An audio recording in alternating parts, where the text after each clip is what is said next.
Hello and welcome to Frontrunner Motorsport, and it's another late video about a Formula 1 Grand Prix, but I am going to talk about the Dutch Grand Prix that I just finished watching, and it is now 1 o'clock in the morning. I am very tired, but unfortunately I was working today, so I didn't get to watch it live and I didn't get to post a video straight away, so I'm doing it now. And you also notice I now have lights in this room, as long as it lasts, because for some reason these bulbs keep blowing. But for now, we have light. So, the Dutch Grand Prix. This was exciting. We've waited over a year to see the renovated Zandvoort track, and home hero Max Verstappen is really now the driver in form. So we'll discuss that and some of the talking points from the race, as well as some of the seat rumours, which I've already covered in a couple of videos, but we're going to go through again anyway for no other reason than to fill out time, I guess. I don't know.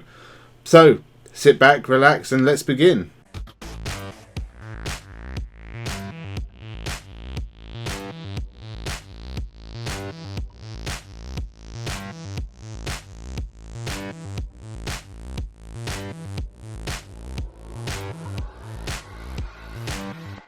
Welcome to Frontrunner Motorsport. So as I said, we have waited a year for this renovated Zandvoort track. And this race was very disappointing because it was nothing spectacular. The track, the banking's amazing, and I like the layout of the track, but it does seem very difficult to overtake.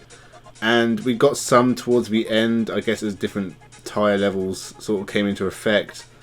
But there was not a whole lot of overtaking.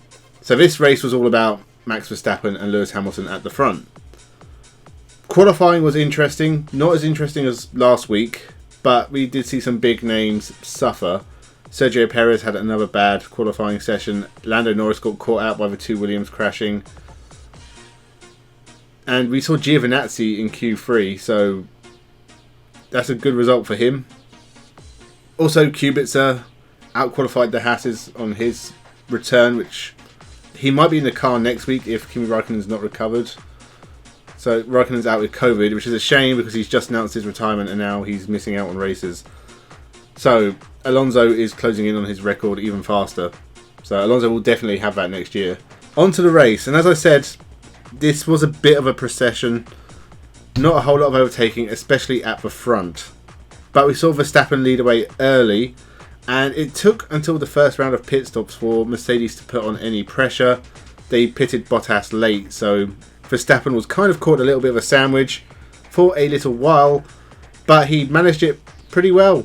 And once he got past Bottas and Hamilton got past Bottas and Bottas eventually pitted, it looked like Verstappen had the race under control. Lewis, he got close a couple of times, but he couldn't quite close the gap and really lay down a challenge. And in fact, in this whole race, I think the closest it got after the first lap was about a second. And I don't think Lewis Hamilton got DRS on Verstappen at any point. It may be when he was lapping back markers, but I didn't see it. So Verstappen really had this one under control. It was interesting at the second stop where they were going onto different tyres to see how that played out. Honestly, nothing really interesting came of it. It was really null and void. The tyres, they seem to work the same, which is weird because they're different compounds, but I'm sure someone understands that better than I can. The other interesting thing with this race was everyone apart from the top three were lapped, which I think shows what kind of a bog the midfield was. Gasly and Leclerc, I don't think we saw the whole race. They just disappeared.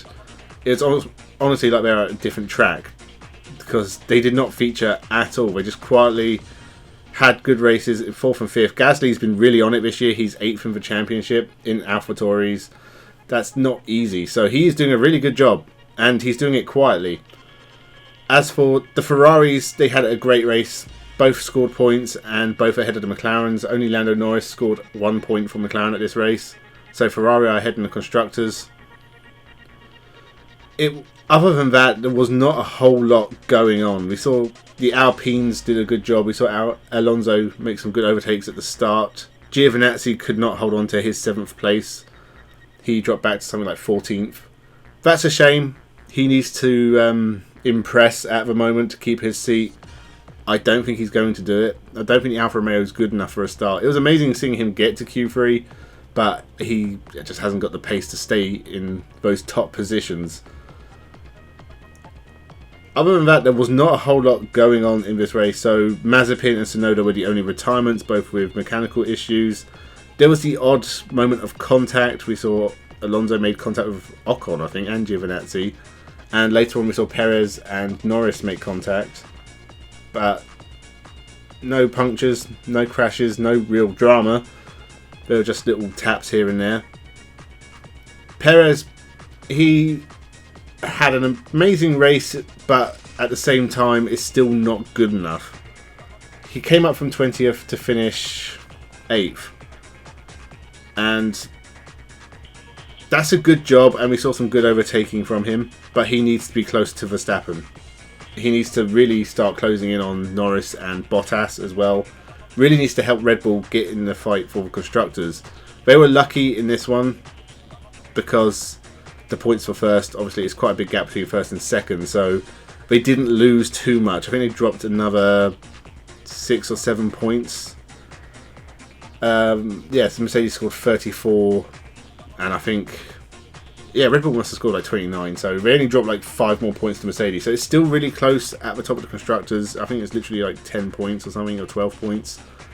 Pretty close, not what we're used to. Obviously Mercedes usually walk away with it. Max Verstappen's back in the lead of the Drivers' Championship after this one. And of course we haven't seen that. At this point in the season, you're talking 2016 with Rosberg. So it's still very exciting, and Mercedes are running out of races to try and keep hold of Red Bull. If Max Verstappen's just let loose to do this at every race, he's going to be champion. And we are running out of races. As much as the cancelled races have, I'm not sure they're going to replace them. It's a bit late to be announcing new races for the calendar. So I think we've only got about 7 or 8 races left. And Max Verstappen, he's got his groove back after his 2 disappointing races in Britain and Hungary. He looks like a driver on another level. The Mercedes, as much as Toto Wolff runs his mouth, Mercedes and Red Bull are pretty much equal. This whole Mercedes are the underdogs this year is complete horse dookie. Toto Wolff is basically a goblin. As is Christian Horner. Don't get me wrong, they're both slimy people. But Toto Wolff, he's just a despicable human being. Seeing him, like, I see articles with him seemingly like 4 a day talking about how Christian Horner keeps coming out and talking about trash about Mercedes. Not as much as Toto Wolff does it. So Mercedes are playing the mind games. They're doing everything they can on track with strategy, with Hamilton and Bottas. And at the moment, Verstappen's just driving through it, and he's doing a really good job. For someone who's still young, he's only 23, and it's easy to forget that he's actually kind of experienced now. He's been there 5-6 years. If he can win the championship this year, it will be a fantastic achievement. So, and winning in front of the Dutch fans, that will mean a lot. It's the first time the Dutch fans have seen a Dutch driver win in front of them, and they went absolutely crazy. This is one of the best crowds in Formula 1 history, other than maybe the Tifosi, obviously. So I'm really happy for Max Verstappen. This was a real top-class drive for him. He controlled the entire race. The only thing it lacked was fastest lap, which was interesting because they had to pit Bottas for new tyres towards the end, and he took fastest lap off Hamilton. He shouldn't have done that. He had to go on the radio and said, "Don't do it," and he did it. If he had held on to that, it would be hilarious. But Hamilton got that as well anyway. So I'm sure there'll be words, strong words, and it probably hasn't helped Bottas in any way. I'm sure Mercedes have already decided that Russell's going to get that seat. But if they were still considering Bottas, I'm sure he's just dashed those hopes. But I'm sure he knows by now that he's not going to be in that seat next year. That brings us onto the driver market, I suppose. It's been an interesting week, because I think even in the 2 videos I've done, they're kind of out of date already. It looks set in stone that Russell will be at Mercedes, and he absolutely deserves that drive. He looked good in qualifying until the crash, so Williams, they have improved, but Russell is driving out of his skin at the moment. I'm sure, 100% sure he will end up at Mercedes. As for Bottas, with Raikkonen leaving, that leaves an Alfa Romeo and a Williams seat open. It almost seems set in stone that Bottas will be at Alfa Romeo, and I've talked about how that is a huge disappointment. I'd rather see someone like Robert Schwartzman or Theo Pourchaire get that seat. And we haven't had a Formula 2 race for a while, since before the breaks. It's been like 5 or 6 weeks.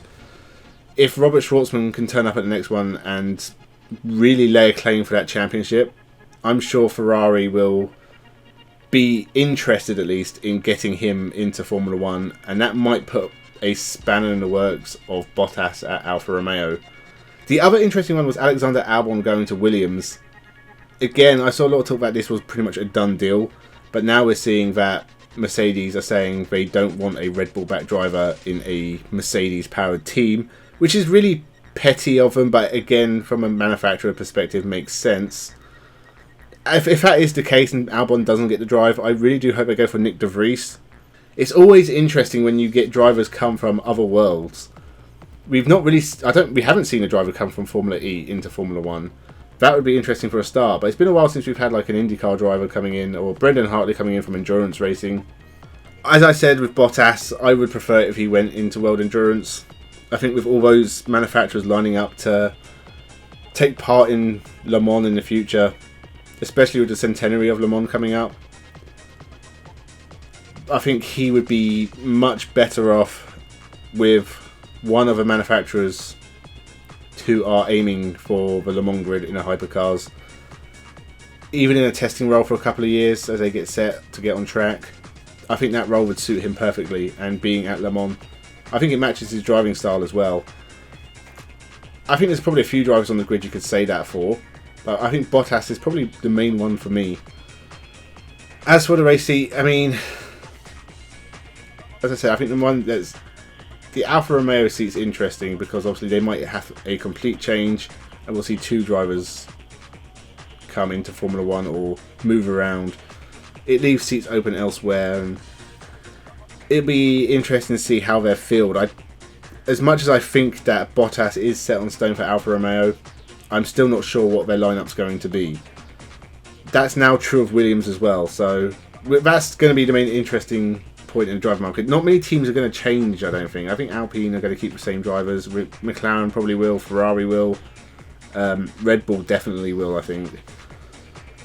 Other than that, Aston Martin probably will.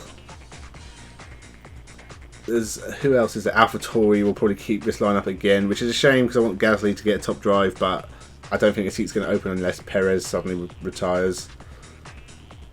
I don't know who. Haas will keep the same for another year, I think. So it's literally just Mercedes, Alfa Romeo, and Williams who are going to have a driver change. So we might see a couple of new drivers, and that's going to be the only interest in the driver market. So I think we've pretty much covered everything. Driver of the day, I want to give it to Perez because he did make some good overtakes, but I still don't think his result overall was good enough. So I'm going to give it to Gasly, who very quietly went about his business and scored a very decent 4th place. As for everyone else, everyone who was in the points is pretty much in the top half of the table, with a couple of exceptions. So it hasn't really changed a lot other than Max Verstappen getting ahead of Hamilton. I think Leclerc jumped Sainz and Bottas jumped Norris. It's pretty close in places. The Ferrari pair are interesting because there's only really a couple of points between them, and Sainz is doing a good job of keeping up with Leclerc, although Leclerc's had some bad luck. Ferrari fighting McLaren, that seems to have swung a bit. McLaren have had a few bad races in a row. There's a lot to keep us interested, but the racing isn't always necessarily that good. And that's kind of been the disappointment this year. Some of the races have been a bit dull. This was one of them. This was not an exciting race, but there is intrigue. And it's very hard to class Formula 1. I would say in 2021, IndyCar and Formula E are a more exciting product. But Formula 1 is still intriguing. And it is still like the top motorsport. So I'll leave with that. So you leave in the comments your thoughts on the race, the driver market, whatever you want. I'll be back with more videos next week, so make sure you subscribe, like, comment, share, whatever. Thank you for watching, and have a good one.